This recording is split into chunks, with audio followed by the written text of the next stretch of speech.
tal? Muy buenas noches con todos. Muchísimas gracias por la presentación, muchísimas gracias por la invitación al Círculo de Arbitraje con el Estado. Ciertamente este es un evento muy importante que siempre trae a destacados profesionales. Muy honrada de estar en la mesa de este día.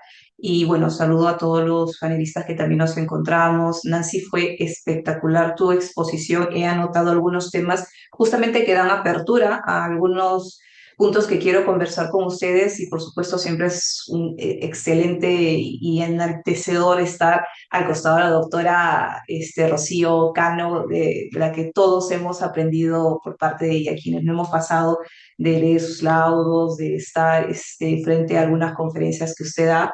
Y nada, como les digo, este tipo de eventos son muy interesantes, muy importantes. En algunas mesas creo que hemos compartido algunos diálogos mencionando sobre la importancia de este tipo de eventos que reúnen a todos los profesionales y que no solamente juntan, y esto hay que resaltar, a las mujeres por el hecho de ser mujeres. Eso como premisa está totalmente equivocado si algunos lo han entendido así, sino aquí están reuniendo a profesionales, particularmente mujeres, pero que están desarrollándose en este plano específico, en este plano profesional y que tiene mucho que aportar y hay que escuchar justamente estos aportes que posiblemente sumen a las capacidades y a los conocimientos de todos los profesionales que nos están escuchando el día de hoy. Entonces, a esa sumatoria que hablamos, es un tema muy importante el hacer un recuento, una evaluación, un veamos qué tal está cuando hablamos sobre la defensa jurídica del Estado, el resultado del Estado a propósito de esta especialidad que es el arbitraje. Cada vez que hablamos sobre qué tal, qué tal le va el Estado en los arbitrajes, siempre recordamos esta muy importante estadística que en su momento sacó la Contraloría General de la República, si de Moreno me falla, en el 2014, y esto a propósito de un conteo, un análisis de los laudos que estuvieron publicados o que están publicados en la página del OCE, ahora OS, que fue en su momento un aporte muy importante de los profesionales que estuvieron en el OCE. Ciertamente ahora están con una visión también interesante sobre estudios de muestras de los laudos que son publicados en el SEACE. Ese es un punto muy importante para todos los secretarios, todos los árbitros que se encuentran aquí, una tarea importante, y a todos aquellos profesionales que están involucrados en los procedimientos arbitrales, sean privados o sean por parte del Estado, pero aquí principalmente un hincapié por parte del Estado. Uno de los insumos que ayuda justamente para hacer este recuento y saber qué tal le va el Estado en la defensa, y no solamente por parte del trabajo de la Procuraduría, porque el resultado que puede tener un laudo a propósito del trabajo de la Procuraduría viene de un estudio y de acciones detrás de ellos. Y ese es el reflejo que va a tener ese laudo y esa es la importancia de conocer el contenido de estos laudos a propósito de los planes de transparencia que tiene cada entidad y de la revisión de estos laudos, su publicación a través del SEACE. Recordemos, eso fue en su momento publicado y está en las plataformas. Hay un convenio que tiene el OCE con la Procuraduría General del Estado justamente para incentivar, comunicar a todas las procuradurías públicas del registro de estas controversias en el SEACE para que los árbitros puedan estar habilitados y colgar estos laudos. Una vez colgados estos laudos, la oficina pertinente en el OCE, en este caso la Dirección de Arbitraje, hace un estudio a propósito de muestreos para saber de qué van los procesos arbitrales, los tipos de controversias, el resultado, las cuantías, en qué porcentaje se encuentra más, quiénes son los demandantes, quiénes son los demandados, si presentan reconvenciones o todo. Toda esa información nos ayuda en este tipo de mesas a poder hacer una evaluación y es el primer reporte que todo funcionario, todo servidor público tiene que hacer a la sociedad. ¿Cómo vamos en el trabajo? ¿Qué estamos haciendo en el trabajo? Este análisis de estadísticas no es solamente para salir en la prensa y señalar estamos ganando o estamos perdiendo, hay que mejorar algunas cosas, sino es un servicio, es un deber que debemos nosotros a la ciudadanía. ¿Qué estamos haciendo en el trabajo? Y en ese que estamos haciendo, también para hacer una evaluación, una retrospectiva, una retroalimentación, qué debemos mejorar, qué debemos de retroalimentar a las áreas usuarias para que no se sigan viendo ciertas controversias y necesariamente en algunos casos lamentablemente tengan que perderse, es esta retroalimentación que nuevamente no lo tendríamos si es que no tenemos publicados, no tenemos un análisis de los lagos. Entonces, a la pregunta, iniciaba con ustedes sobre en qué va el resultado, si el Estado gana, si el Estado pierde, siempre vamos a tener como partida en este tipo de mesas la estadística. En su momento sacó la Contraloría General y la estadística es recordada por todos nosotros porque resaltaba que el 70% de los procesos arbitrales se perdía por parte del Estado y el 30% se ganaba. Pero ese 70% no tiene por qué ser entendido exclusivamente por el número. No nos fijemos solamente en el número, vayamos al contenido, hagamos un análisis de por qué hemos llegado a ese número. Y ese informe de la Contraloría hacía ese análisis, que no solamente concluía en si los abogados que estaban ejerciendo la defensa tenían un desarrollo técnico especializado en esta especialidad, valga la redundancia, a propósito de lo novísimo que era en ese entonces lo que son los procesos arbitrales. El resultado tenía o era la consecuencia de muchos otros factores, no necesariamente de la especialización que posiblemente no era aún tan desarrollada en aquel entonces o con los laudos analizados en aquel entonces. Esto tenía como un antecedente la ejecución no correcta por parte de las áreas usuarias. Ciertas materias que en su momento fueron llevadas a un proceso arbitral eran básicamente de ejecuciones incorrectas por parte de las áreas usuarias y todo profesional conociendo el caso, por más buen abogado que puedas tener en tu defensa, si el derecho no te alcanza, no te corresponde, claramente ahí tenemos una complicación. Y ciertamente en muchos casos sí, el buen desarrollo técnico de un profesional podría mitigar el resultado, pero no necesariamente revertir aquello que por derecho también le corresponde a quien fuera reclamando lo pertinente.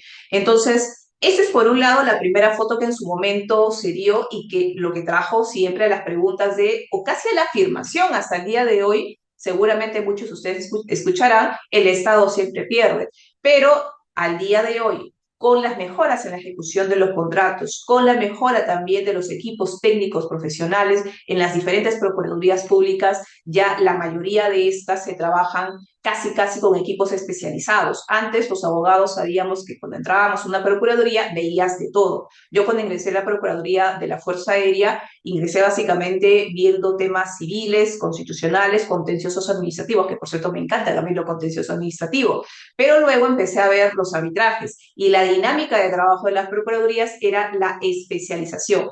Tú vas a ver arbitraje, te concentras en esa materia. Tú ves penal, te concentras en esa materia. Y así en cada una de las especialidades. Y que ciertamente es bueno, sin alejarse obviamente de algunas otras especialidades vinculadas a tu materia, pero es bueno tener a procuradores y tener a abogados especializados en cada equipo de trabajo. Y básicamente es la dinámica que muchas procuradurías públicas tienen, en tanto puedan tener los recursos pertinentes para la contratación de suficientes profesionales dependiendo de los tipos de controversias que poseen. Entonces, al día de hoy, con una cara distinta a la primera foto, hay ya otros resultados que se han ido conociendo. Por ejemplo, en el año 2022, que en la Procuraduría General del Estado, que en su momento tuve la oportunidad de estar en esa magnífico institución en la que se puede trabajar y se proyectan muchas actividades justamente para también dar a conocer los resultados que tiene la defensa del Estado, se hizo una estadística a propósito de la información que se estuvieron recabando de todas las procuradurías a nivel nacional, de un corte del 2020 hasta el 2022. Y de ese corte o de ese muestreo a nivel nacional se tuvo un resultado de aproximadamente el 50% y por contar todavía del 50% de resultados a favor del Estado. La primera fotografía que les mencioné en 2014, 70 en pérdida y 30 en ganancia. 2022, de una muestra del 2020 al 2022, se tenía un 50% de procesos que el Estado estaba ganando. Y vayamos ahora, por ejemplo, a una foto, tal vez no nacional, sino vayamos a un sector. En el sector del Ministerio de Transportes y Comunicaciones, de las publicaciones que la Procuraduría Pública hace los reportes nuevamente para dar una cuenta a la ciudadanía del trabajo que está realizando. Y aquí, por ejemplo, de los laudos que tienen del 2017 al 2022, de unos 443 laudos, que son los procesos que habían concluido en ese periodo, se tiene que el 70%, es decir, 310 laudos eran ganados, 70% a favor y el 30% en contra.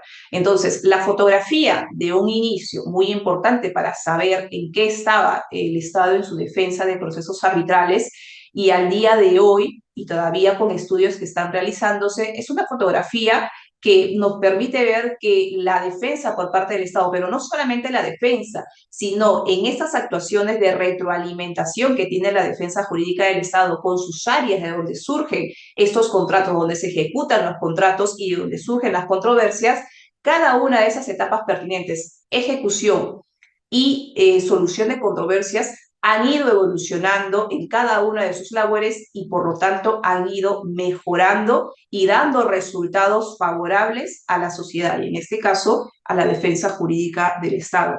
Hay otras estadísticas que se están dando, por eso también les resaltaba hace un momento, sobre la importancia de que es publicar los laudos en el portal del CACE, que es una obligación en los procedimientos y en la misma ley de contrataciones está establecida de esta forma. Es muy importante publicarlos porque de ahí la Dirección de Arbitraje del OS les permite hacer muestreos y por lo tanto estudios de cómo se están llevando a cabo los procesos arbitrales. Por ejemplo, una muestra muy interesante o los ítems que ellos analizan, no necesariamente analizan quién gana, si es el Estado o es el privado. Su análisis es más técnico en el sentido de qué tipo de controversias son las que se están llevando, quién es el que demanda más, es el Estado o es el privado. Y esos puntos son también muy interesantes en saber porque parte también ahí del análisis que nos permite conocer qué tanto de las actuaciones por parte del Estado tienden a ser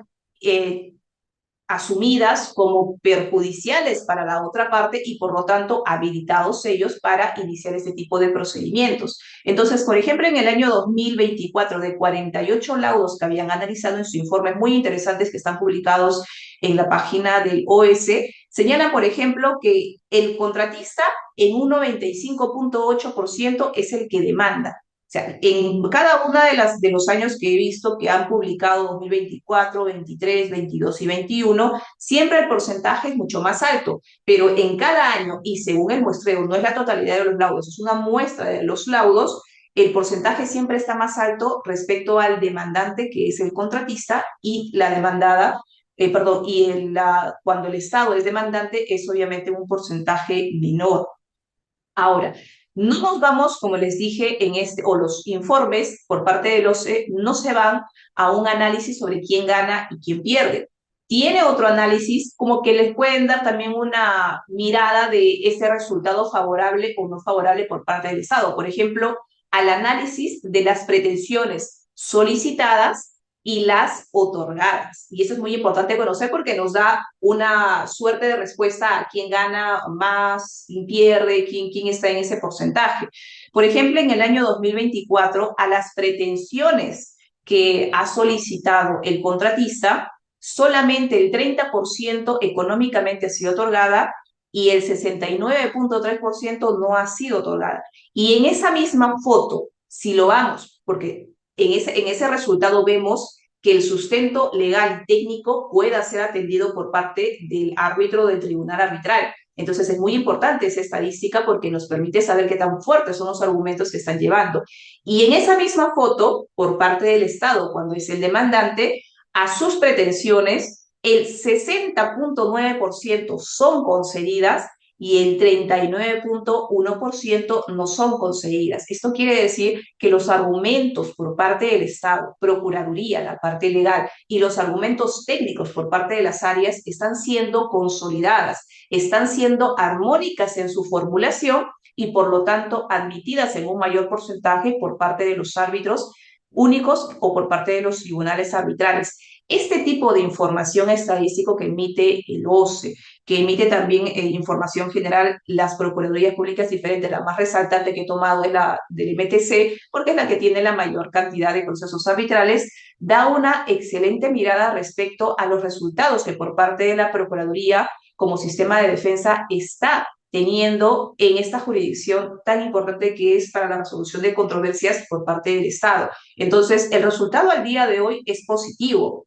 No tendremos a nivel nacional todavía una estadística al día de hoy, 2025, pero ciertamente si vamos tomando las muestras de las diferentes entidades que están tomando este trabajo importante, es que podemos concluir en que el resultado es positivo. Y este resultado viene también de dos aspectos muy importantes que en la mesa anterior han comentado.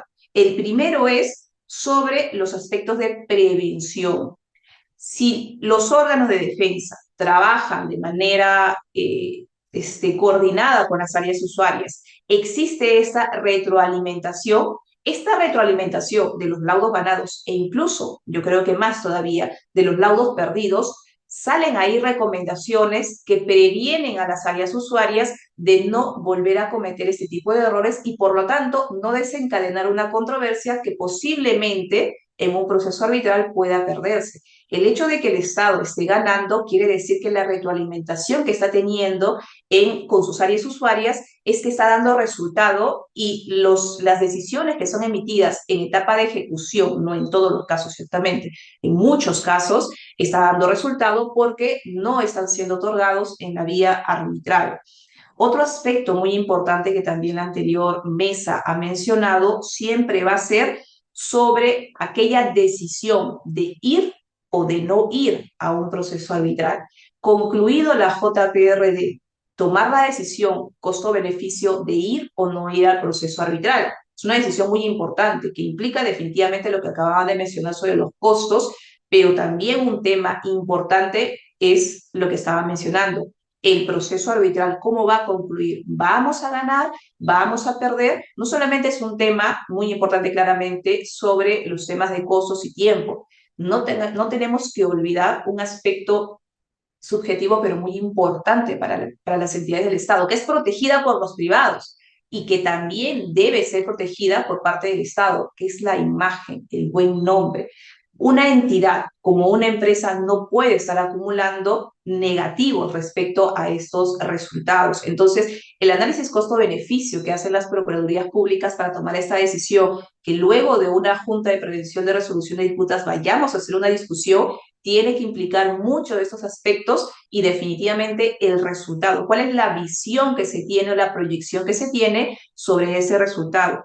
Y a eso también tiene que aplicarse a aquellas decisiones que una vez controvertidas, que no vienen de la JPRD, sino de otras controversias, que se primero pasen por conciliación y luego la toma de decisión de ir o no ir a un proceso arbitral. Y por lo tanto, en ese proceso conciliatorio, analizar de manera íntegra toda la controversia en el análisis sobre si vamos a un proceso arbitral, lo perderemos o no lo perderemos y por lo tanto nos convenga o no nos convenga llegar a un acuerdo conciliatorio. Este tipo de decisiones preventivas nos permiten evitar mitigar resultados negativos en la vía arbitral.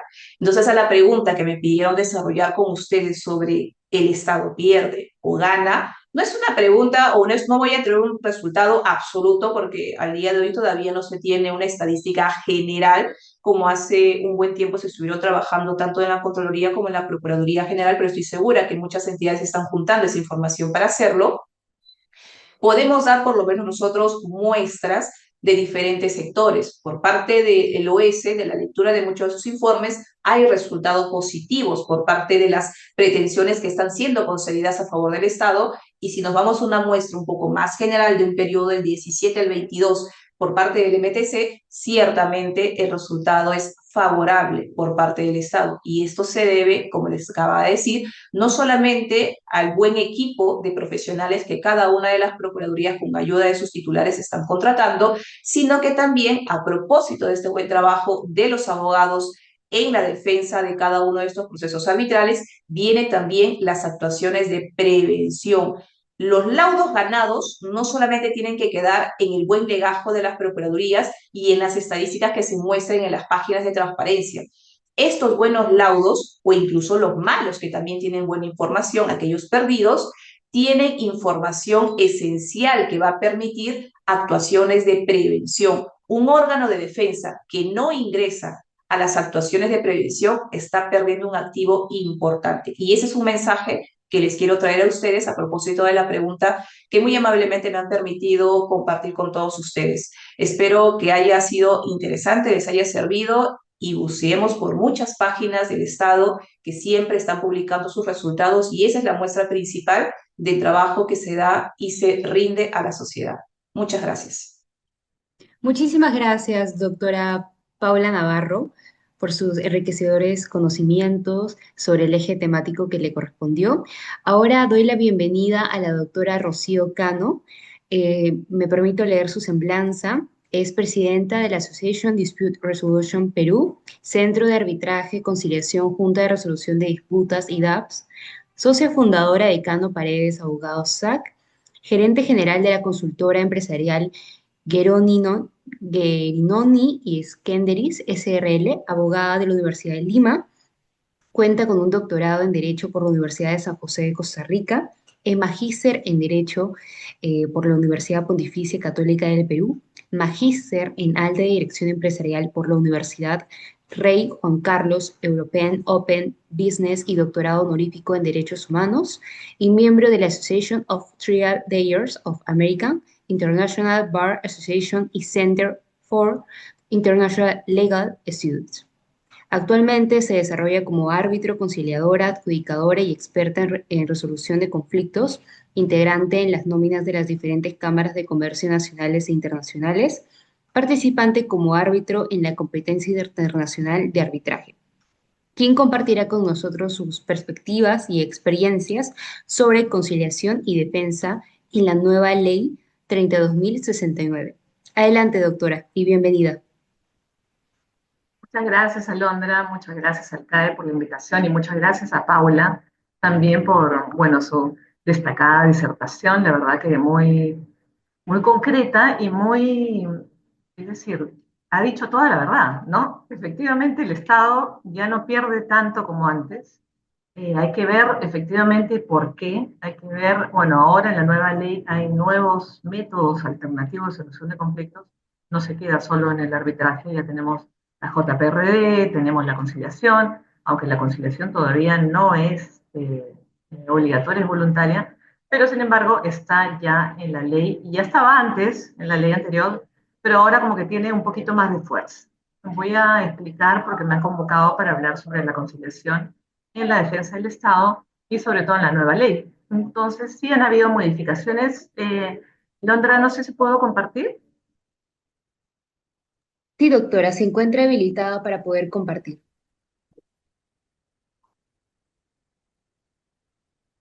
Tenemos acá a los brasileros, yo estoy en Miraflores, y en el malecón los brasileros están haciendo un ruido impresionante. Espero que no se escuche por allí, porque yo creo que el partido es el sábado, pero yo no sé, desde el martes están haciendo un quilombo en Miraflores que es una locura. Bueno, vamos al caso. Bueno, las conciliaciones en las contrataciones públicas. Bueno, como ustedes saben, la conciliación es un método alternativo de solución de conflictos que es, o sea, no es heterogéneo, ¿no? O sea, es autocompositivo, no es heterocompositivo. Y efectivamente, las partes ayudan al conciliador para llegar a un arreglo. Y ese arreglo tiene que ser para beneficio de ambas partes, obviamente. Entonces ellas se ponen de acuerdo, conversando con un diálogo, negociando, y llegan a un acuerdo satisfactorio para ambas partes. En el arbitraje y en todos los conflictos que hay en contrataciones públicas, el resultado tiene que ser el mismo, es decir, solucionar el conflicto. Ahora hay una nueva figura que antes se llamaba JRD, ahora se llama JPRD, me parece muy acertado el término, porque habla de Junta de Prevención. Esto es muy importante porque lo que está previniendo es el conflicto. Acuérdense que jurisdicción no tiene la JPRD y la conciliación tampoco. La que tiene jurisdicción es el arbitraje. Entonces, tarde o temprano, si no arreglamos de manera previa en una conciliación o en la JPRD, nos vamos a ir a un arbitraje, tarde o temprano en contrataciones con el Estado. ¿Por qué? Porque lo tenemos en nuestra ley y es de carácter obligatorio para los conflictos y para los conflictos que tienen que ver con el Estado peruano. Entonces, acá se maneja un tema de que en esta ley yo diría, mi apreciación y mi conocimiento, de que sí han debido poner cláusulas escalonadas para que la conciliación sí efectivamente tuviera fuerza. ¿Qué es lo que sucede ahora? Primero, los plazos son muy cortos, lo vamos a ver a medida que vayamos pasando las diapositivas. Y segundo, que está entre la conciliación, porque tenemos después 15 días, o irme a un arbitraje que tenemos 30 días. Entonces, como los plazos se acortan, uno dice, no, me voy a arbitraje, porque bueno, la norma dice arbitraje. Entonces deja muy por el lado muy suave el tema de la conciliación. Otro problema que yo veo en la conciliación en contrataciones con el Estado es que los procuradores van y siempre piden reprogramar y reprogramar. Y ustedes saben que la ley dice que nada más las audiencias se pueden suspender, cosa contraria de la ley de conciliación. En la ley de conciliación y contrataciones con el Estado solo se pueden suspender 2 veces. Entonces, efectivamente, tenemos a procuradores que obviamente se les entiende porque tienen que pasar los informes a otras direcciones para que les den bueno, el know-how, ¿no? Cómo sucedió esta situación de conflicto. Entonces se demora mucho en las entidades, se demora mucho en las instituciones. Y generalmente el procurador, como el que tiene que conciliar, es el director de la entidad, no es el jefe de la entidad, el procurador le tiene que preguntar. Entonces allí tenemos un problema muy de raíz, porque el procurador, yo después me gustaría hablar con Paula para que me diga qué piensa sobre esto, ¿no? Porque efectivamente los procuradores no concilian. Y no concilian porque, primero, tienen miedo. Segundo, porque es una responsabilidad bastante grande, ¿no? Y dicen, bueno, y si mi jefe después me dice que no, obviamente necesitan llamar, necesitan, no un caucus, hablar, no sé, una hora en un salón cerrado para ver lo bueno que sería llegar a un arreglo sin necesidad de ese arbitraje. Pero sin embargo, a ver, en mi trayectoria de conciliación, que tengo más de 30 años conciliando, en contrataciones con el Estado debo tener 15 por ahí, y en esos 15 años habré tenido pues unas 10 conciliaciones en contrataciones con el Estado que haya habido un acuerdo total. Entonces, eso la verdad da mucha pena, porque la conciliación es una institución muy bonita y muy buena. Entonces, tenemos que resolver el asunto. Y para eso estamos preparados para resolver el asunto. Entonces, ¿para qué irnos ya a un tema de arbitraje, que primero que es muchísimo más caro, demora, ya los arbitrajes no son como antes, que eran muchísimo más rápidos, ahora pueden demorar hasta 2 años o 3 años, ¿no? Dependiendo de la complejidad, ¿no? Entonces, mientras que en la conciliación, esa complejidad de un conflicto en contrataciones públicas es bastante más fluida, ¿no? Y es bastante más simple, porque se pone en términos simples la solicitud de conciliación. Entonces allí vemos algo de que la ley todavía no le da la fuerza, si bien la repite y si bien habla de la conciliación, no le da la fuerza necesaria para que la conciliación en contratación con el Estado quede fija y sea en una cláusula escalonada, ¿no? O sea, primero conciliación, bueno, estamos con JPRD, ¿no? Y de allí vamos pasando a arbitraje en caso que ya no se pueda resolver, pero ya tenemos varias anteriores, ¿no? Acuérdense que en Estados Unidos tenemos antes de ir a un proceso, no sé, como 7, ¿no? Medios alternativos para entrar y para poder solucionar. Lo mismo pasa en Japón. En Japón tenemos también como 7 u 8 medios alternativos previos a entrar a un poder judicial o entrar a una jurisdicción arbitral. Entonces, acá todavía nos hemos quedado allí, ¿no? La mediación la tenemos, la manejamos, pero hay cierta dificultad, cierta confusión, porque en algunos países la mediación le llaman conciliación, ¿no? Para nosotros es conciliación, para ellos es mediación. Uno es que sí, efectivamente el conciliador da una propuesta, en el otro no, pero lo que resulta es que parece que en junio del 2026 van a venir personas de Singapur para firmar el convenio de Singapur, que es el convenio de mediación con el Estado. Eso me parece súper importante y ojalá se logre. No sabemos qué va a pasar en nuestro país en el 2026, es un tema político, por lo tanto no me voy a meter a ahondar en ese tema, pero efectivamente estamos en veremos, ¿no? Entonces, Dios quiere que sí. Entonces, bueno, en cuanto al procedimiento, la ley de contrataciones con el Estado, las partes pueden suspender el procedimiento conciliatorio 2 veces, y esto es a diferencia de la ley de conciliación, que las pueden suspender todas las veces que las personas lo deseen, ¿no? O sea, y es más, también cuando el conciliador extrajudicial dice y amerita de que va a llegar a un arreglo, puede suspender y seguir suspendiendo todas las veces que sea necesario, ¿no? Acá en la ley de contrataciones con el Estado nos pone un límite de 2 suspensiones. Lo cual también dificulta, porque vuelvo a decir, las entidades del Estado, el procurador, que es el que va a un centro de conciliación a conciliar, no tiene toda la información y tiene que pedir permiso. Entonces, por lo tanto, es bastante difícil que llegue a un arreglo en dos sesiones, bueno, en la segunda sesión vamos a suponer que se suspende 2 veces más, pero es muy poco. Entonces, ahí vendría mejor una mediación, ¿no? La verdad que sí. Pero bueno, y también, y otra diferencia es que los días que se cuentan en la ley de contrataciones con el Estado son días hábiles y en la ley de conciliación son días calendarios. Entonces allí tenemos diferencias que están en las normas que a veces dificultan a la hora de que uno es conciliador y, bueno, no sabe la especificación, ¿no?, de la ley de contrataciones con el Estado. Por eso es tan importante que cuando uno vaya a conciliar se averigüe bien que efectivamente la ley el centro de conciliación tenga expertos en contrataciones con el Estado, porque si no, no van a saber y se pueden equivocar.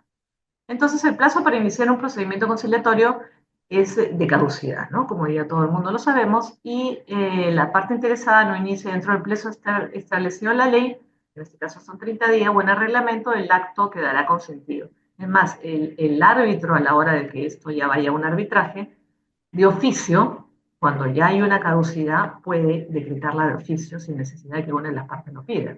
Entonces, imagínense la preocupación, ¿no? Y la caducidad se extingue porque extingue el derecho material, obviamente, ¿no? Entonces, por tanto, vencido el último día del plazo, o sea, el 30º día, no podrá presentarse una solicitud de consideración individual o conjunta ni alcanzar un acuerdo total o parcial en razón de que el derecho material se extingue.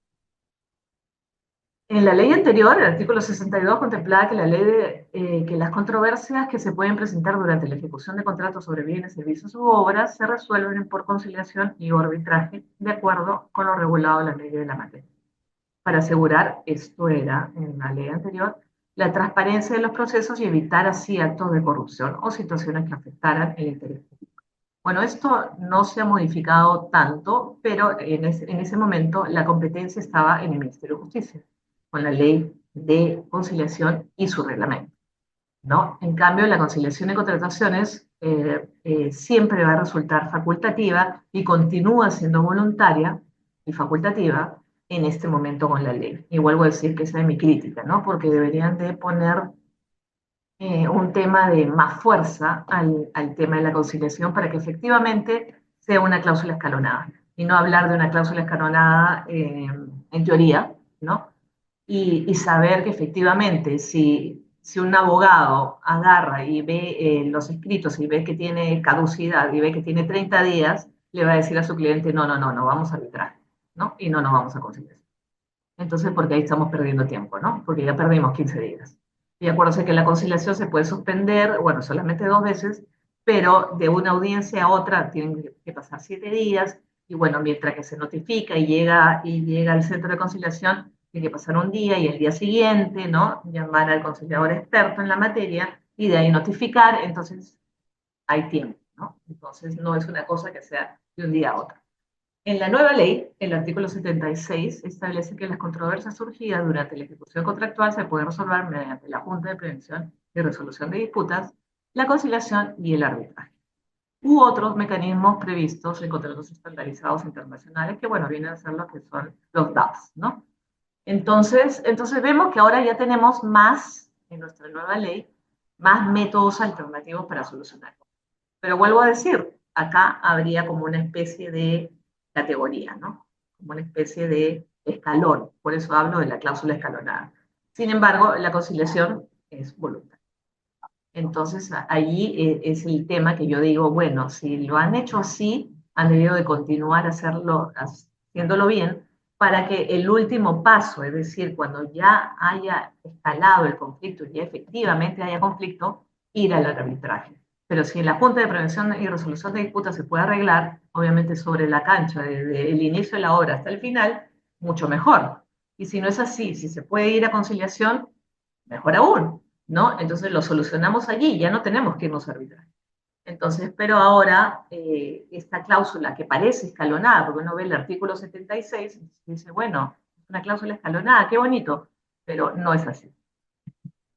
El artículo 81 también regula específicamente las controversias pasibles de conciliación. Y ahí se indica que las partes pueden pactar la conciliación como un mecanismo previo al arbitraje. Y que las materias susceptibles de conciliación incluyen, entre otras, las obligaciones de las partes durante la ejecución del contrato. Eso lo tenemos claro y también es una repetición de la ley anterior, no se ha modificado mucho. Entonces tenemos tres plazos, ¿no? Unos plazos específicos, que son aquellos en los que se individualiza la materia conciliable y el lapso para iniciar el respectivo procedimiento conciliatorio, debiendo iniciarse dentro del plazo de 30 días. El plazo no específico es cuando el procedimiento conciliatorio debe iniciarse en cualquier momento, desde la firma del contrato hasta antes del pago final. Esto es lo más recomendable, pero nadie lo hace, vuelvo a decir. Entonces ahí estamos en el problema de por qué no le damos la fuerza, por qué la norma y el reglamento no le da la fuerza a la conciliación, cuando lo ha podido hacer. Y los plazos posteriores al pago final son aquellos plazos que se inician después del pago final, por lo que el procedimiento conciliatorio se inicia después de efectuado el pago y comprende los vicios ocultos o obligaciones posteriores al pago final. ¿Qué es lo que sucede en la práctica? En la práctica se ve de que los plazos no están bien determinados, ¿no? Tenemos, por ejemplo, que se ha presentado la obra, pero no se ha pagado, ¿no? Tenemos que se ha resuelto el conflicto, pero no hay una resolución por escrito. Tenemos una no notificación, por ejemplo. Entonces no sabemos cuál es el plazo para la caducidad. Entonces eso también trae problemas. Las materias conciliables, también como todos lo saben, en contrataciones con el Estado son todas aquellas controversias que se deriven de la ejecución, interpretación, resolución, ineficacia o invalidez del contrato de bienes, servicios u obras entre entidades del Estado y un contratista, ¿no? Es una lista abierta, pero siempre, o sea, como toda conciliación para derechos disponibles, ¿no? Igual que la árbitro. Entonces, respecto a la ejecución del contrato, comprende todas aquellas controversias que se producen después de la suscripción del contrato entre una entidad y contratista y se entiende ampliación de plazo contractual, recepción y conformidad de la prestación, valorizaciones o mercados, liquidación de contratos de obra, pagos a la entidad que debe efectuar al contratista, avisos ocultos o incumplimiento de pago. Constituyen materias no conciliables el conjunto de pretensiones que no puede ser objeto de disposición. Habíamos dicho que en la conciliación todas las materias que se pueden conciliar son materias disponibles, así como en el arbitraje, ¿no? Sin embargo, acá tenemos una diferencia. También tienen que ser, obviamente, no son materias conciliables las que no son objeto de disposición por la entidad o el contratista, tiene razón que descansa en las normas de orden público. Siempre el interés público o la materia pública es lo que nos va a coactar o ceñir para que nosotros no entremos a un medio alternativo de solución de conflictos, porque obviamente eso lo tiene que ver el Poder Judicial, ¿no? Entonces, también hay vía arbitral y ya hemos visto que es jurisdiccional de acuerdo a nuestra Constitución, excepcional, es una jurisdicción excepcional el arbitraje y el Poder Judicial en casos. Entonces, ¿cuáles son las exclusiones que tenemos? La Ley de Contratación del Estado establece expresamente las materias excluidas del sistema conciliatorio, respecto de las que no pueden iniciarse un procedimiento conciliatorio, menos aún arribar a acuerdos totales o parciales. Son materias no conciliables que corresponde resolver al Poder Judicial, sí o sí, vuelvo a decir, por el interés público. El enriquecimiento sin causa o indebido, aprobar o no las prestaciones adicionales, indemnizaciones que deriven en la falta de aprobación de prestaciones adicionales por parte de la Contraloría, cuando ella es la que discute, y comprende también la nulidad de los contratos, que son competencia del arbitraje, por lo tanto, en materia arbitral, más no, siendo un derecho disponible, más no en materia conciliar. Entonces, allí también vemos una especie de no confusión, pero sí mezcla de conceptos, ¿no? Porque una nulidad de un contrato sí es competencia de un arbitraje, ¿no? Pero no es competencia de una conciliación. Y sin embargo, todas las competencias que tiene un arbitraje son de derechos disponibles. Y todas las competencias que tiene una conciliación también son derechos. Entonces ahí vemos una confusión de la norma, ¿no? Y contrariamente a la conciliación normal, la conciliación de contrataciones con el Estado se caracteriza por ser un procedimiento confidencial y el acuerdo es público. Obviamente en una conciliación normal el acuerdo no es público, ¿no? Es privado. Además, las actas se giran por, por copias certificadas y se les da a las partes. Y todo lo que sucede allí es totalmente confidencial.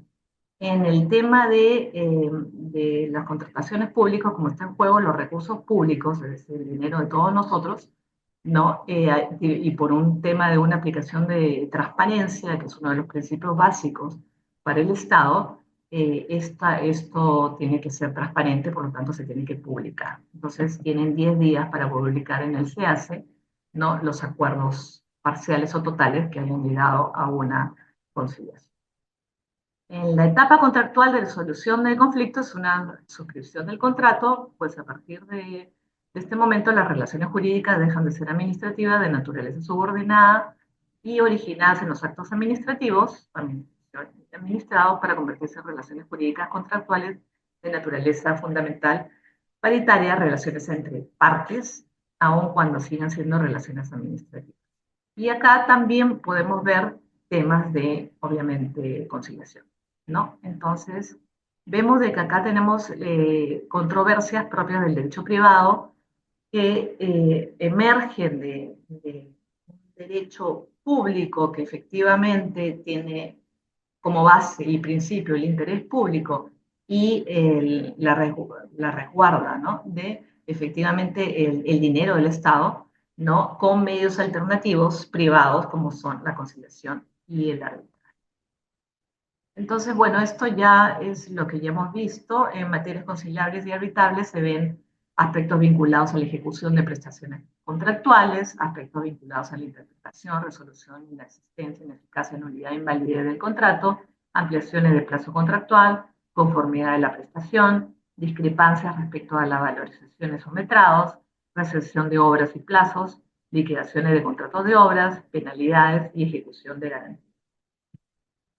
En los plazos, ya hemos hablado más o menos de que hay 3 plazos. Los plazos traen mucho problema, ya les digo, porque la voluntad de las partes puede decir, bueno, yo prefiero no irme a una conciliación, por ejemplo, el contratista que empieza una demanda, dice, no, yo prefiero irme a una conciliación y no irme a un arbitraje, pero los plazos se hacen muy cortos.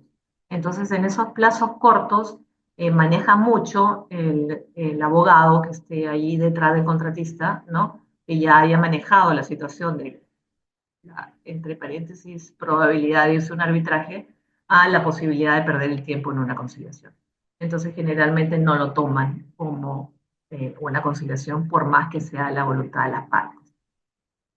Entonces, hay 3 situaciones que son las bases del contrato que han establecido la obligatoriedad previa que se puede dar en el contrato, que hayan establecido la obligatoriedad previa a una conciliación, que la verdad yo no he visto eso, pero sí he visto la obligatoriedad previa a un tracto, ¿no? A un pacto, entonces a un acuerdo, ¿no? Entonces a una transacción. Entonces, eso se toma como una base para la voluntad de las partes, ¿no? La otra situación es que dependerá de la voluntad de las partes escoger entre los dos mecanismos, es decir, o me voy a la conciliación o me voy al arbitraje, porque el tiempo, vuelvo a decir, no da, ¿no? Y la tercera es que ni en las bases ni en el contrato se haya establecido ninguna regulación especial al respecto. En este caso, dependerá de la interpretación que se dan de las normas, pues no hay regulación expresa, ¿no? Para ver si se pueden ir a conciliación o no se puede ir o se van de frente a arbitraje, ¿no? Entonces entramos en la disyuntiva en conciliación o arbitraje. ¿Qué es mejor? Bueno, son instituciones diferentes. No se puede decir si una es mejor que otra, ¿no? En cuanto al precio, bueno, obviamente una conciliación sale muchísimo más barato, pero en cuanto a la complejidad, quizás se pueda abarcar muchísimo más en un arbitraje que en una conciliación, es cierto.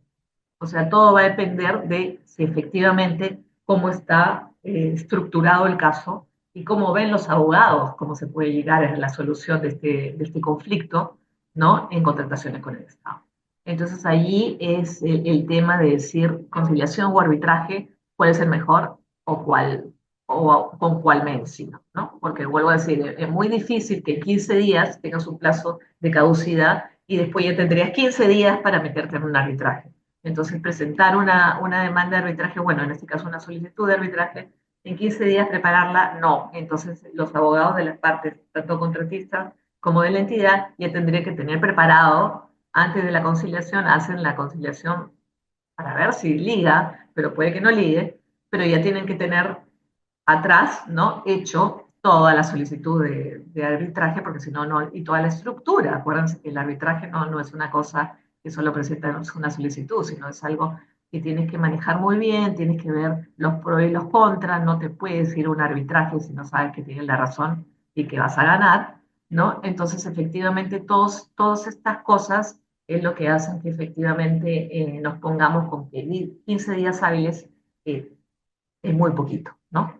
Como para preparar toda una estrategia después de una conciliación para irse a un arbitraje en caso no llegaran a un acuerdo ni total ni parcial. Por lo tanto, la figura de la conciliación queda un poco de lado. Bueno, los plazos de caducidad ya los comenté y eso sería todo por mi parte. Muchísimas gracias. Muchísimas gracias, doctora Rocío Cano. Ahora le vamos a dar la bienvenida para finalizar la mesa número 9 a la doctora Paula Francesca Navia.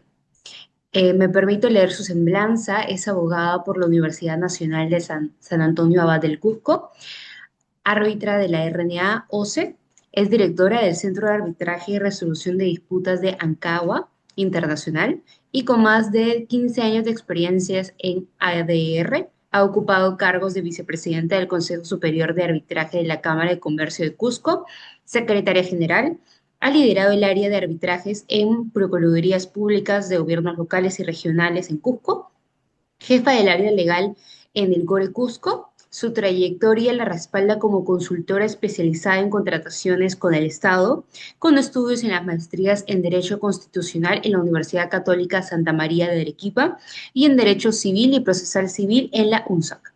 Su formación académica se ha enriquecido con estudios de posgrado en arbitraje comercial internacional y de inversiones en la American University Washington College of Law, así como con programas especializados en arbitraje, dispute boards, contratos FIDIC y contrataciones del Estado impartidos por la PUC, ESAM, DRBF, el Centro Internacional de Arbitraje, Mediación y Negociación, del Real Instituto Universitario de Estudios Europeos y la FIDIC Academy. Adelante, doctora. Le damos la bienvenida. Muy buenas noches, estimada Londra, doctora Paula, doctora Rocío. Realmente ha sido interesante escuchar cada una de sus intervenciones. Me ha agradado mucho volver a escuchar de tiempo una ponencia centrada en lo que es la conciliación extrajudicial, un mecanismo que antes del arbitraje pues era de uso frecuente en la contratación pública, pero luego ha venido también sufriendo algunas variaciones a raíz de la variación del Decreto Legislativo de Defensa Jurídica del Estado. Tengo una experiencia muy bonita cuando pertenecía al equipo de una procuraduría en el gobierno regional aquí en Cusco y que hemos utilizado, ha sido un mecanismo que hemos utilizado con bastante frecuencia, antes incluso de que en el decreto legislativo esté establecido el famoso informe de costo-beneficio que teníamos que, bueno, que ahora las procuradurías tienen que plantear para poder solicitar la resolución autoritativa para conciliar.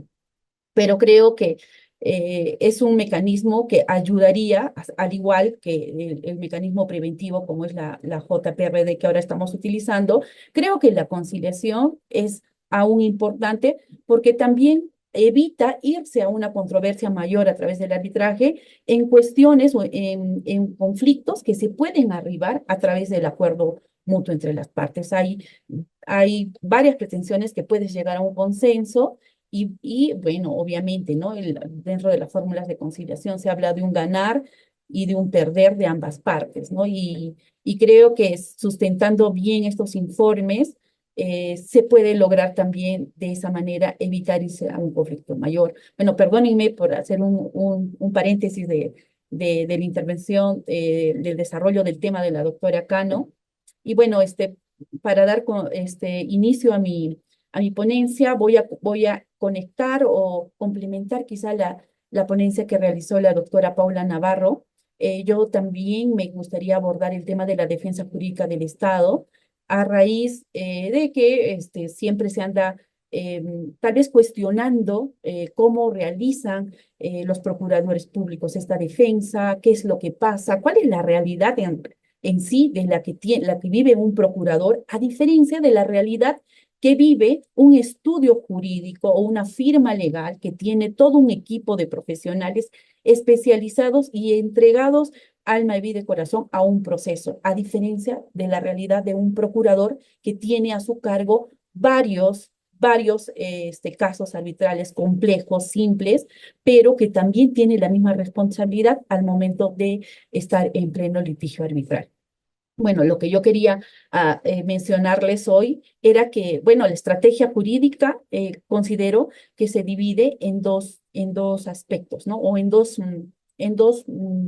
ramas. Primero, debemos utilizar una estrategia preventiva para la defensa jurídica del Estado, pero también, y es lo que más se utiliza, es una estrategia reactiva o una estrategia cuando ya te han presentado solicitudes de inicios de arbitraje. Bueno, ambas considero que deberían de complementarse para lograr una defensa verdaderamente eficaz y defender los intereses públicos. Ahora, se habla de un rol del procurador público y también tenemos un marco institucional. Bueno, está establecido en nuestra Constitución, en el artículo 47, y también está regulado a través de su decreto legislativo, que es el 1326, donde especifica cuál es el rol del procurador.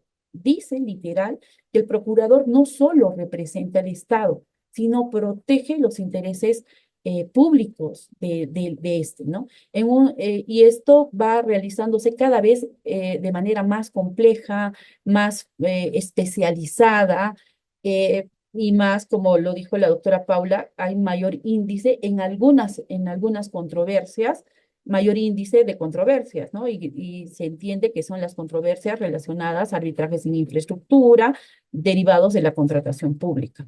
Entonces, bueno, ha habido algunos cambios en los decretos legislativos de defensa jurídica del Estado y ha habido dos cambios importantes para mí que han ayudado a fortalecer más la defensa jurídica del Estado, específicamente en el lado arbitral, ¿no? Sabemos que el procurador pues ve toda la defensa de todos los temas judiciales y extrajudiciales, pero tratando el día de hoy vamos a referirnos específicamente a su defensa arbitral. que ha sido primero a través de la creación de la Procuraduría Especializada en Arbitrajes, ¿no? Esto incluso estaba en el decreto anterior, que está derogado, que ya hablaba de procuradurías especializadas, pero nunca entró en vigencia. Pero ahora, a través del decreto supremo 018 del 2019, ya hay una creación de una Procuraduría Especializada en Arbitrajes, ¿no? Y es específicamente de lo que le he dado una lectura a este decreto supremo, habrá para asumir casos de alta cuantía o relevancia. Ahí está clasificando, ¿no? Cómo va a dividirse esta Procuraduría Especializada. Y otro cuerpo normativo que ha ayudado a fortalecer y a mitigar, digamos, los problemas que se enfrentaba cuando el procurador asumía la defensa jurídica del Estado es con el decreto de urgencia 20-2020, que le ha hecho algunos matices, algunas modificaciones ligeras a la Ley General de Arbitraje. Y es que aquí es donde se ha establecido que el procurador debe de ser partícipe del convenio arbitral. Aquí le da un rol activo a esta gestión preventiva de las controversias a través del rol que cumple el procurador. Entonces, ya no estamos hablando de una defensa simplemente en un proceso, ¿no? Sino una gestión integral en el riesgo arbitral, desde el diseño en los mismos contratos. Y hoy, incluso con esta nueva ley que estamos estrenando el pasado 22 de abril, también ya está participándose no solo en la redacción de los convenios arbitrales propiamente, ¿no? Sino va a haber una elección y una propuesta de instituciones arbitrales en la cual los procuradores están participando ya de manera activa. Entonces, si ahora nos referimos a una estrategia preventiva propiamente, bueno, que es antes de que, digamos, recibamos las demandas o las solicitudes de inicio de arbitraje, es que, bueno, los procuradores hoy en día ya están participando en la redacción de estas cláusulas arbitrales, como lo dije, y de esta manera se está evitando las famosas cláusulas patológicas, ambiguas, que no solo generaban el conflicto de fondo que se vivía respecto del contrato, ¿no? Sino también había algunos conflictos por la misma redacción de estas cláusulas. Ahora, las procuradurías también están teniendo una revisión de las cláusulas, no solo de las cláusulas de resolución de controversias, donde se van a establecer los centros, sino también estoy tomando conocimiento que ellos están participando en la redacción de las cláusulas que históricamente pues tienen mayores, que generan las mayores índices en las pretensiones, ¿no? Que son las penalidades, las ampliaciones de plazo, las nulidades, las resoluciones de contrato. Entonces, esas cláusulas ya están establecidas en los contratos principales y hoy en día, a través de esta función preventiva, nuestros procuradores también pueden ayudar a su institución a que tengan contratos más claros, más precisos, más exactos y con eso pues se mitigue alguna o se prevenga alguna controversia futura. Asimismo, se está desarrollando modelos de convenios arbitrales y aquí hay una especial atención que le están dando y la primera pues es la elección de la institución arbitral. Segundo, qué reglas se van a aplicar, deben de estar claras estas reglas en los contratos. Y algo importante considero también que es determinar el perfil de los árbitros que las partes o que se proponga el Estado a través, ¿no? En los contratos, ¿cuál sería el perfil de los árbitros? ¿No? Eso más adelante lo voy a desarrollar, pero creo, una pieza fundamental para garantizar una correcta administración y al final que se dé un fallo o un laudo bien alineado, porque vamos a tener un especialista, un árbitro especialista en el objeto del contrato o entre otras características o cualidades que las partes pueden pedir respecto del perfil de los árbitros. Y finalmente, pues siempre ellos dentro de su defensa van a tener que reservar un tema para algunos aspectos claves y todo lo que concierne a esta defensa. Bueno, Em, yo he tomado algunos artículos que he encontrado en la web y he visto que incluso en algunas conferencias, la Procuraduría del MTC es quien resalta más respecto de la elección del centro arbitral. Y ellos consideran que es estratégico este tema porque les va a ayudar a determinar que la administración del caso o el soporte que sea eficiente y tenga un soporte de Secretaría General directo, ¿no? No que sea burocrático. Asimismo, la existencia, ellos verifican bien el tema de la existencia de una corte o de un consejo de arbitraje que conozca las recusaciones y designaciones. Creo que para ambas partes, no solo para el lado del Estado, es importante conocer quién, quiénes se conforman una institución arbitral, quiénes son los miembros de los consejos, quién en los supuestos que se tenga que plantear recusaciones o ellos van a ser los encargados en algunos casos de realizar o les van a delegar las designaciones de los árbitros, quiénes son, ¿no? Conocer de que los integrantes de esos consejos sean profesionales que realmente tengan experiencia y conozcan el mecanismo del arbitraje, ¿no? Que conozcan cómo es el desarrollo y de esa manera puedan tener decisiones atinadas y que sean en pro y beneficio del proceso arbitral. Ahora, también he visto que ellos resaltan mucho en verificar la lista de los árbitros disponibles. Es importante también tener en vista o tomar en consideración centros que tengan una gama o una propuesta de árbitros y dentro de ellos las especialidades que tienen cada árbitro, ¿no? Y eso también es importante, creo, a raíz de lo que leí para ellos, porque tienen un abanico para poder realizar las elecciones y no solo basarse, digamos, porque, digamos, el centro tiene un registro limitado, pues solo, como lo que estaba sucediendo antes con el RNA, que era un registro limitado y hacía de que muchas veces incluso se tengan que reiterar las designaciones, ¿no? Porque no había una propuesta más amplia.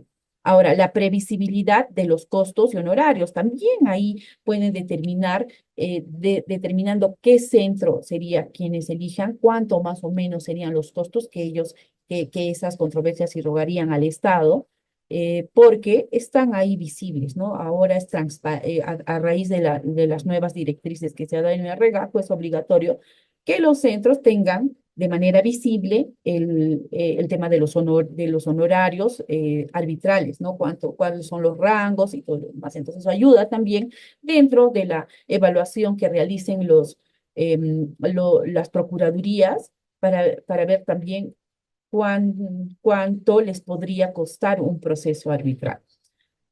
Y bueno, esos son lo que ellos califican para determinar a los centros. También he leído que ven el tema de la infraestructura, que sean centros que existan, digamos, no sean, que tengan un soporte tecnológico del proceso, que eso va a ayudar también a la trazabilidad del proceso y al acceso directo a la información del proceso que ellos están a cargo.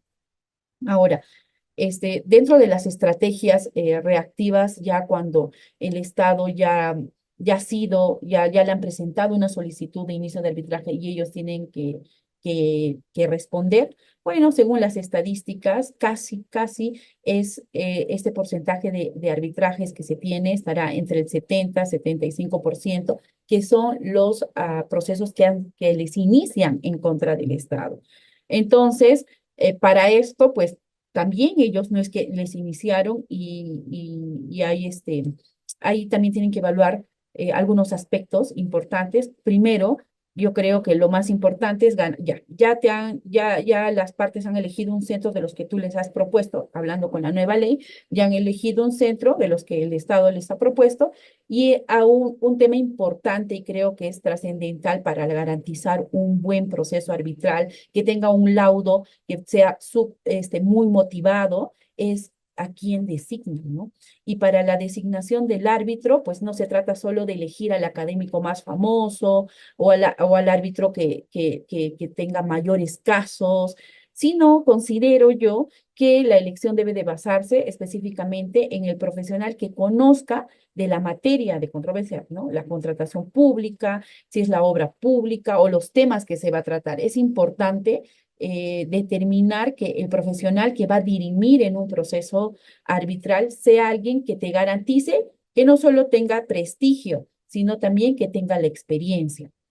Ahora, el procurador, para el momento de la elección, debe de realizar una investigación de la trayectoria digamos, del candidato que ellos tengan para elegir como árbitro, sus laudos, las publicaciones, el criterio de derecho público, los contratos administrativos, deberían de ser evaluados, ¿no? Sé que a veces los plazos que tienen son cortos, pero deberían de tener, digamos, a través de un trabajo previo, preventivo, ya un ranking, ¿no? Y también evitar caer en volver a designar, ¿no? Siempre lograr tener un abanico de profesionales que puedan asumir procesos arbitrales en defensa perdón, en contratación pública.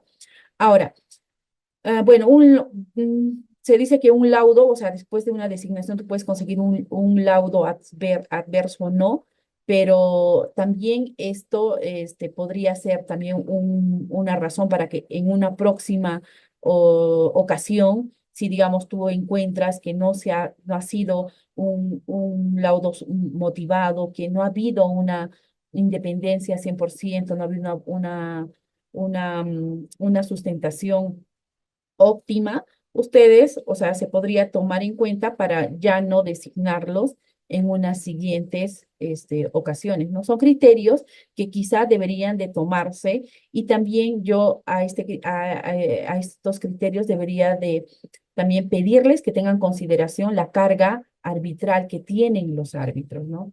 Nosotros escuchamos a veces en las conferencias que se va a muchos profesionales que ejercen el arbitraje, que no solo ejercen el arbitraje, también hacen defensa, también hacen consultoría, ahora también hacen dispute board, o son miembros de JRD. Entonces, tenemos que saber elegir las especialidades, ¿no? Si vamos a tener a nuestro árbitro que esté al 100% metido en la controversia o este árbitro va a delegar a un tercero para que le asista, ¿no?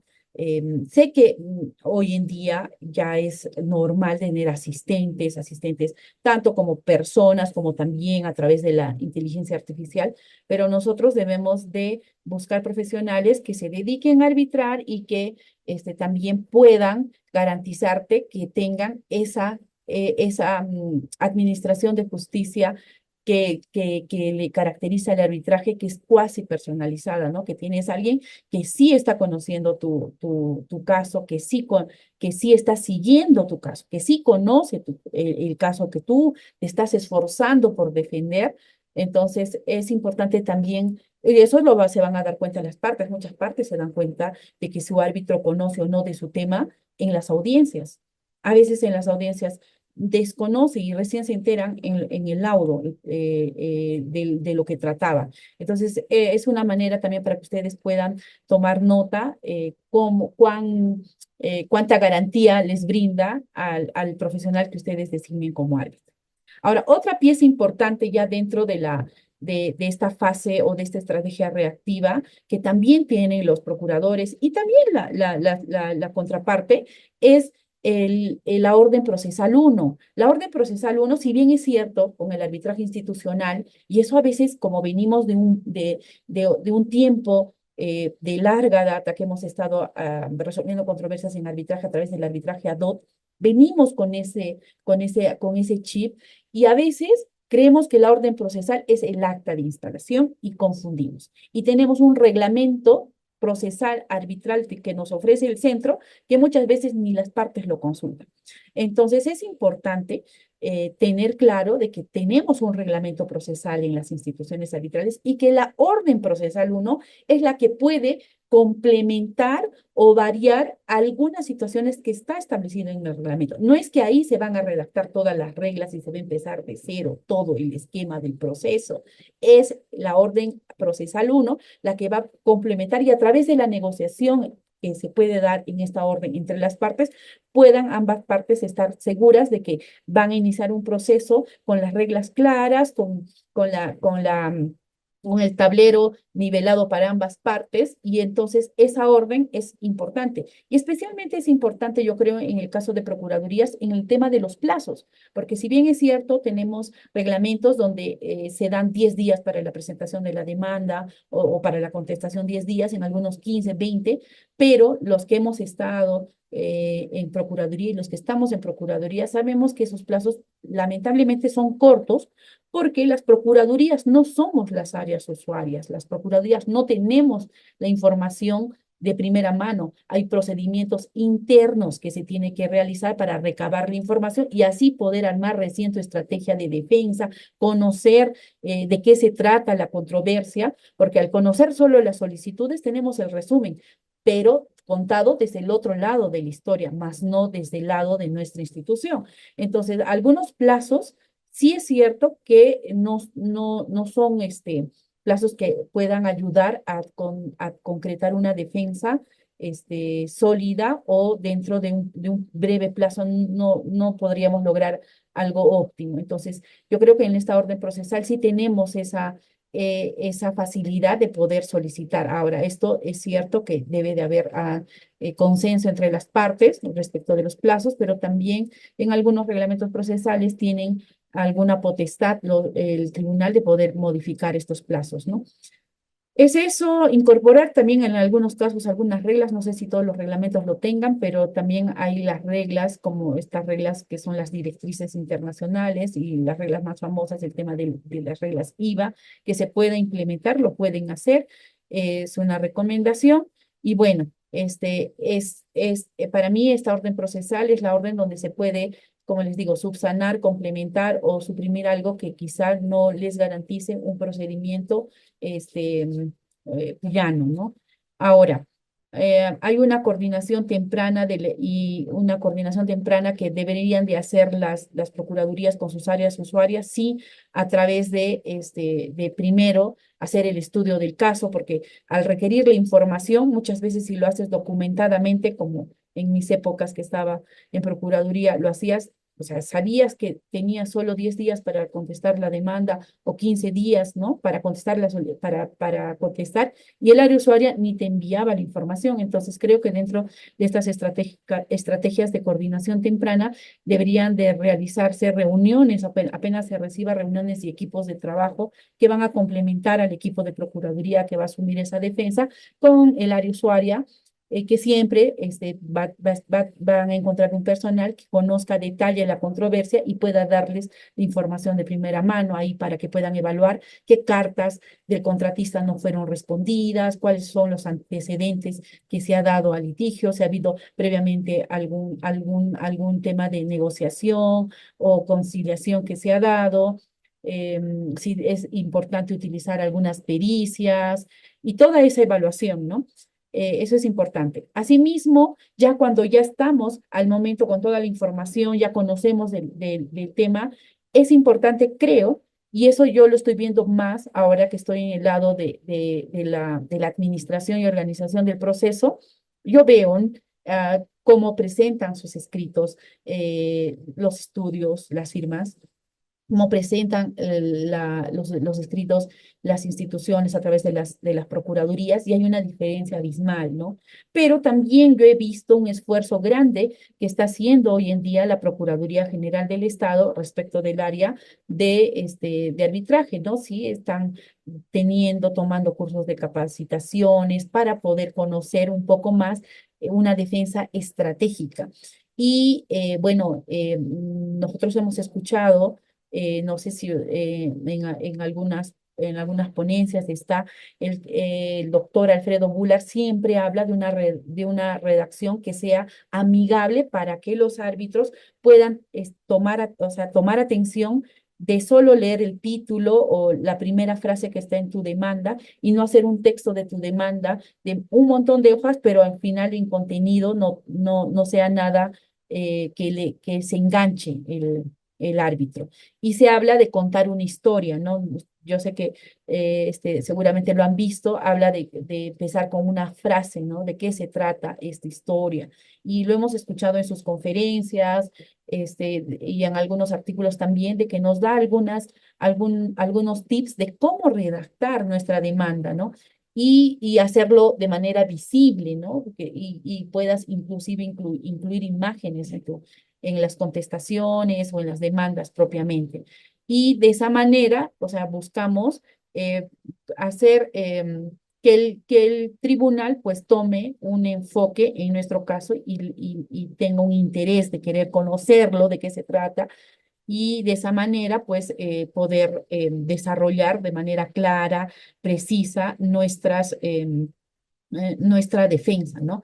Eh, se habla mucho de la redacción, a veces las redacciones son muy confrontacionales, entonces hay que mantener un tono profesional y respetuoso, hay que evitar ataques personales o ridiculizaciones o confrontaciones que muchas veces no van a llegar a ningún puerto. Y eso sí se ve en las demandas, en los escritos que presentan las partes, que son innecesarios, ¿no? Ahora, recordar que los árbitros son también personas y que también se van a ver en algún momento influidos por la imagen y la actitud que tengan los abogados. A veces hay abogados que son muy confrontacionales y otros bueno, que simplemente se enfocan en que el tribunal conozca cuáles son su posición o su postura respecto de una pretensión, y creo que eso es más productivo que estar, digamos, entrando en confrontación.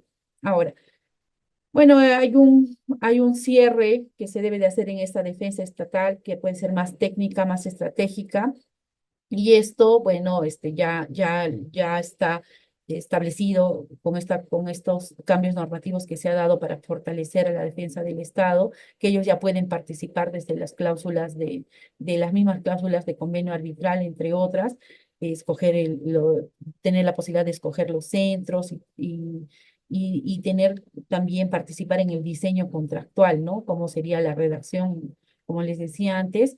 Y bueno, de esa manera pues se estaría consolidando esta defensa a través de la estrategia reactiva. Ahora, yo he tenido la dicha de participar en un congreso que realizaron aquí en Cusco, la Procuraduría General del Estado, y con mucha alegría he visto la participación masiva de varios procuradores del departamento de Cusco, pero también de otras provincias, que al compartir las experiencias con sus pares, ellos compartían y decían, ¿no? ¿Cómo hago en este tema? ¿No? O sea, se daban casos, y creo que ese tipo de labores que hace unos 10 años no había, porque no había una institución propiamente, porque antes las procuradurías pertenecían directamente era designado de confianza del titular de la entidad, pero ahora que ya tienen una institución, estoy viendo mayor desarrollo. Muchos procuradores que antes quizás desconocían de la figura del arbitraje se están especializando, y creo que la defensa en el proceso arbitral hoy en día se ha fortalecido más, y estamos, como dijo la doctora Paula, ya no podemos decir que el Estado pierde. Antes el Estado perdía por muchos factores, no simplemente porque no había una defensa especializada, eran por muchos factores, ¿no? Pero hoy en día ya no podemos decir eso, porque hay casos de éxito que se está conociendo, y también, bueno, como centro puedo decir que sí encuentro que hay una, eh, una seguridad que se les está brindando a través del centro cuando tenemos casos donde participa el Estado, de que hay una cancha libre, que no hay inclinaciones, y que ellos están teniendo esa seguridad para poder lograr arbitrajes en los cuales pues se aplique estrictamente la norma. Bueno, era brevemente lo que quería compartir el día de hoy. Les agradezco mucho.